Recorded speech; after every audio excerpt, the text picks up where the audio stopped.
တာပါကျွန်တော်ဒီနေ့ Mambia 2V2 Pro Max မှာ user guide video အနေနဲ့တင်ပြမှာတော့အဓိက Nova Drive အသုံးပြုနေရဖြစ်ပါတယ် Nova Drive ဆိုတာဘယ်လိုမျိုးလဲပေါ့နော်ဟုတ်ပြီကျွန်တော်တို့ user တွေထဲမှာတချို့က Google Drive movie တွေဝယ်ကြည့်ရရှိတယ်ကိုယ်ပိုင် Google Drive တွေ Cloud Drive တွေ online storage ရှိတယ်ပေါ့နော်အဲ့ဒါမျိုး Mambia မှာဘယ်လိုမျိုး attach လုပ်ပြီးအသုံးပြုနိုင်လဲပေါ့နော်အခုလောဆယ်ကျွန်တော်ဒီမှာအရင်ဆုံး remote app မှာကျွန်တော်အရင်ပြမယ် Nova Drive ဆိုတဲ့နေရာလေးသွားလိုက်မယ်ဟုတ်ပြီနော်လောလောဆယ်ဒီမှာဘာမှမရှိပါဘူးဘာကြောင့်ဆိုကျွန်တော်တို့ဟို Nova Drive ကိုကျွန်တော်တို့မထည့်သွင်းရသေးဘူးနော်ဟုတ်ပြီကျွန်တော်ဒီမှာကျွန်တော် main player ကိုသွားလိုက်မယ်ဟုတ်ပြီကို့မှာ Google Drive movie ဝယ်ကြည့်ထားတယ်သို့မဟုတ်ကိုယ့်ရဲ့ hard disk ကိုပဲဖြစ်ဖြစ် online က Google Drive ဖြစ်ဖြစ် OneDrive ဖြစ်ဖြစ်အဲ့လို cloud storage ဝယ်ထားတယ်ဆိုရင်ကိုယ့်ရဲ့ computer ထဲမှာfolder or drive တစ်ခုအနေနဲ့ပေါ်နေတယ်ဆိုရင် Mambia မှာ Nova Drive မှာ attach လုပ်လို့ရတယ်ပေါ့နော်ဘယ်လိုမျိုးလေးလဲဆိုရင်ကျွန်တော် setting configuration နော် Nova Drive ဆိုတဲ့နေရာမှာကျွန်တော်ဒီမှာလောဆယ်ဘာမှမရှိတဲ့အတွက်ခုနက Nova Drive ဆိုတဲ့နေရာမှာပေါ်မှာဘာမှမပေါ်တာဖြစ်ပါတယ်ဟိုကျွန်တော်အခု Drive D ကိုထည့်ပြရမယ်ပေါ့နော် app ကိုနှိပ်မယ်ပြီးရင်ကျွန်တော်ဒီမှာ this PC ကိုတွားတယ်တချို့Google Drive ဆိုရင်ဒီမှာ Google Drive logo လေးနဲ့ပေါ့နော် Drive E app တို့ something ပေါ့နော်တခု Drive ပြလိုက်မယ် OneDrive ဆိုလဲ OneDrive folder ပေါ့နော် OneDrive ဆိုလဲ OneDrive folder ရှိတယ်အဲ့တော့ကျွန်တော်အခုလောဆယ်တော့ဒီမှာ Drive D ထဲမှာဟိုပြောချင်တာဒီ Drive D တစ်ခုလုံးလဲပြီးလို့ရတယ်လို့ဟိုတတ်မှတ်တဲ့ folder လေးကိုပဲပြီးလို့ရတယ်ပေါ့နော်အဲ့တော့ကျွန်တော်ဒီ folder ထဲဝင်ပြီးတော့ကျွန်တော်ဒီ Bami ဆိုတဲ့ folder ကိုပဲကျွန်တော်ပြီးလိုက်မယ်ဒီ Drive ကြီးတစ်ခုလုံးမပြီးဘူးကိုပေးခြင်းတဲ့folder ကိုပဲအဆက်ပေးမယ်ပေါ့နော်ဟုတ်ပြီအဲ့တော့ဒီမှာ select folder ပြီးရင်အမီက default အနေနဲ့ Bami လို့အသင်ပေးထားတယ် okay မပြောင်းဘူး okay ပဲနှိပ်လိုက်ဒါဆိုရင်ပြီးရင်ကျွန်တော်တို့ save လုပ်လိုက်မယ်ပေါ့နော်ဒီဒါဆိုရင်ကျွန်တော်ဒီမှာသွားကြည့်အောင် remote app မှာကျွန်တော် Nova Drive ဆိုတဲ့နေရာရှိတယ်အဲ့တော့ကျွန်တော် Nova Drive ကိုသွားမယ်ဟုတ်ပြီနော်ဒီမှာ Bami ဆိုတဲ့ folder ရောက်နေပြီအဲ့တော့ကျွန်တော်နှိပ်ကြည့်လိုက်မယ်ဟုတ်ပြီနော်နှိပ်တဲ့အခါမှာတွေ့တာမသိဒီ folder အောက်မှာရှိတဲ့ရုပ်ရှင်ဇာတ်ကားတွေပေါ့နော်ဒါလောဆယ်ကျွန်တော်ဇာတ်ကား5ထည့်ထားတာ sample အနေနဲ့ပေါ့နော်အဲ့လိုမျိုးထည့်ထားတယ်ဒါဆိုရင်ဒီຢာလေးကိုနှိပ်လိုက်တာနဲ့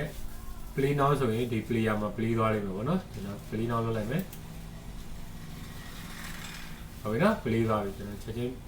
stop လိုက်မယ်ဗျဟိုဖြစ်မှာဆိုလို့အခုကျွန်တော်ဒါ drive တစ်ခုပေါ့နော်ဟို sorry Bami တစ်ခု okay နောက်ထပ်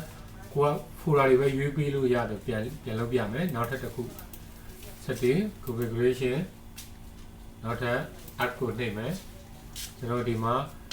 ဒီတစ်ခါတော့ကျွန်တော်ဟို drive တစ်ခုလုံးပေးလိုက်မယ်ဗျာဒီနေရာမှာဘာမှမယူထားလို့ရှိရင် select folder ဆိုရင်ဒီ drive ကိုပေးထားတာဖြစ်ပါတယ်အဲ့တော့ select folder drive ဆိုပြီးအတင်းရှိပါတယ်အဲ့တော့ okay နှိပ်လိုက်မယ်ဘာနော်ရောက်သွားပြီပြီးရင် save ဆိုတော့နှိပ်လိုက်ဒါကဘယ်လိုနေရာမျိုးမှာအသုံးတက်လဲဆိုရင်တချို့ဟိုတင်မောသားကိုတွေပေါ့နော်ကိုကတင်မောတက်ခဏဒီမှာရုပ်ရှင်ဇာတ်ကားတွေအိစာနဲ့ drive နဲ့အကုန်ကူးရတယ်တင်မောမှာဟိုအနားယူတဲ့အချိန် drive ကိုအနေနဲ့ကြည့်မယ်ပေါ့နော်အဲ့ဒါမျိုးကြရင်ကိုက drive ကိုအခုလိုမျိုးကိုယ့်ရဲ့ computer မှာ USB drive အနေနဲ့တစ်ခုတက်လိုက်ပြီးလို့ရှိရင်ဒီနေရာမှာ attach လုပ်လိုက်တယ်ပေါ့နော်ပြီးရင် save လိုက်ပြီဆိုတာနဲ့ကျွန်တော်တို့ဖုန်းတွေ tablet တွေကဒီ remote app ရေးကနေမှတစ်ဆင့်ဒီ player ကိုလှမ်းဖွင့်လို့ရတယ်ပေါ့နော်အဲ့လိုတကူအဲ့ကျွန်တော်အခုဟုတ်ပြီနော်အဲ့တော့ကျွန်တော်တို့ connect လုပ်ပြီးတော့ဒီမှာ Nova Drive ဆိုတာလေးကိုတောင်းလိုက်မယ်ဟုတ်ပြီနော်ဒီမှာတကယ်တော့ပြောချင်တာက drive ဒီအောက်မှာလည်း Bami ရှိတယ်ပေါ့နော်ပြောချင်တာကဟို folder တစ်ခုလုံးကိုပဲခွဲခြားပြီးပြီးလို့လည်းရတယ်လို့ drive တစ်ခုလုံးကိုလည်းပြီးလို့ရတယ်ဆိုတာလေးကိုကျွန်တော်ပြောချင်တာဖြစ်ပါတယ်အဲ့တော့ drive တစ်ခုလုံးပြီးလိုက်တယ် drive တစ်ခုလုံးကိုထည့်လိုက်လို့ကိုယ့်ရဲ့ personal data တွေပေါ့နော်ဥပမာ document file တွေအဲ့ဒီအတွက်ကိုကဟိုdocumentစိတ်ကူးကြမလို့ပါဘူးကျွန်တော်တို့ Mambia ကလိုအပ်တဲ့ဒီ media file ကိုပဲကျွန်တော်တို့ကဒီကိုယ့်ရဲ့ remote app ကိုချက်လက်တွေပို့ပေးတာဖြစ်ပါတယ်ပေါ့နော်ကိုယ့်ရဲ့ personal file တွေ document file တွေအဲ့ဒါတွေကိုမပို့ပါဘူးအဲ့တော့ကျွန်တော်အခုဒီမှာတွေ့တာမြင်ရတဲ့အတိုင်းပဲ drive အကုန်လုံးပေါ့နော်အဲ့တော့ကျွန်တော် movie series ဆိုလဲ movie series နော်တွေ့အောင်တဲ့မှာဒီမျိုးဟုတ်ပြီနော်အဲ့တော့ကျွန်တော်ဒီမှာ play now ဒါဆိုရင် direct play လို့ရတယ်ဟုတ်ပြီနော်ဒါဆိုရင်ကျွန်တော်အခု set up လုပ်လိုက်တော့မယ်ပေါ့နော် ပြောချင်တာကအထက်ကိုပြန်သွားခြင်းနဲ့ဟေ့ဆိုရင်ဒါလေးနဲ့လည်းသွားသလိုဒီဘောကနေကြော်ပြီးဒါဆိုရင်တစ်ဆင့်ကိုသွားတာဒီဆိုရင်ဒီကိုသွားတာပေါ့နော်ဒါဆိုရင်ဒီလိုအဆင့်ကြော်ပြီးသွားတာပေါ့โอเคအဲ့တော့နောက်တစ်ခုကကျွန်တော်တို့ဟိုဒီလိုမျိုး my player ရှိတဲ့ဆက်မှာတက်ထားပြီးတော့မှကိုယ့်ရဲ့ဖုန်းတွေကနေဒီကိုဟိုပြောမီဒီယာဆာဗာသဘောမျိုးအသုံးပြုလို့ရတာပေါ့နော်အဲ့တော့အဓိက setting မှာ play on device ဆိုတာကို on ထားဖို့လိုပါတယ်အဲ့တော့ဘယ်နေရာနေသွားအောင်မလဲဆိုရင်ကျွန်တော် setting menu ကိုသွားမယ် setting menu မှာကျွန်တော် product menu နေရာလေးရှိတယ်အဲ့ product menu နေရာလေးမှာ play on device ဆိုတာလေးကိုကျွန်တော်တို့ဒီမှာ on ထားပေးဖို့လိုတယ်ပေါ့နော်အဲ့တော့ play on device ကို on ထားမယ်ပြီးရင် save ပြီးရင်ကျွန်တော်တို့က home နှိပ်မယ်နှိပ်ပြီးဆိုရင်ကျွန်တော်အခုဒီမှာ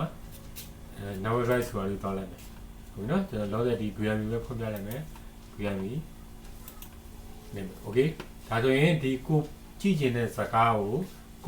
ကိုယ့်ရဲ့ဖုန်း tablet remote app မှာဒီလိုလေးနှိပ်ပြီးတော့ play on device ဆိုတာ ਨੇ ကျွန်တော်တို့ဒီမှာမြင်ရမှာဖြစ်ပါတယ်ဒါက desktop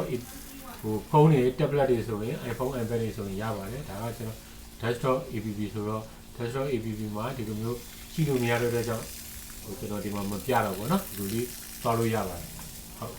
အားလုံးကျေးဇူးတင်ပါတယ်